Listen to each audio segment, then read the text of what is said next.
আসসালামু আলাইকুম ওয়া রাহমাতুল্লাহ। প্রিয় দর্শক, আজ আমি আপনাদেরকে জানাবো হযরত হাসান বসরি রহমতুল্লাহ আলাইহি সাল্লামের ইন্তেকালের ঘটনা। বিসমিল্লাহির রহমানির রহিম।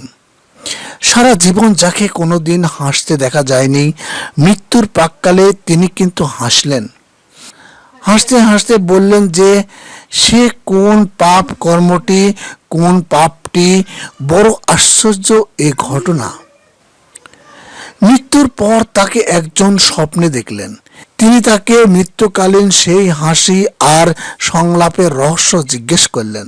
তিনি বললেন, মৃত্যুকালে আমি শুনতে পেলাম কে যেন মৃত্যু দূতকে বলছেন, একটু কষ্ট দিয়ে ওর প্রাণটা নাও, কেননা ওর একটি গুনাহ রয়েছে।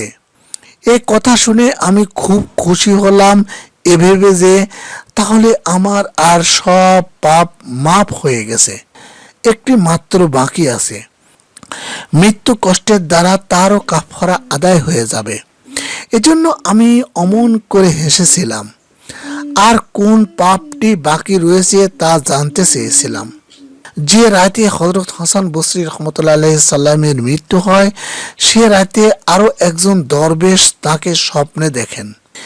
সে স্বপ্ন দৃশ্যটি এরূপ ছিল: আকাশের সব দরজা খোলা আছে আর একটি আকাশবাণী ভেসে আসছে। হযরত হাসান বসরি রহমতুল্লাহ আলাইহি সাল্লাম এখন আল্লাহর দরবারে হাজির হলেন আর আল্লাহ হৃষ্টচিত্তে তাকে স্বাগত জানালেন। প্রিয় দর্শক, আশা করি সবাই বুঝতে পেরেছেন হযরত হাসান বসরি রহমতুল্লাহ আলাইহি সাল্লামের ইন্তেকাল কিভাবে হয়েছিল। যারা চ্যানেলটিতে নতুন এসেছেন তাদেরকে অনুরোধ করছি সাবস্ক্রাইব, শেয়ার এবং লাইক করার জন্য, এবং সেই সঙ্গে ইসলামী বিভিন্ন বিষয় প্রচারে সহযোগিতা করার জন্য। সবাই ভালো থাকবেন।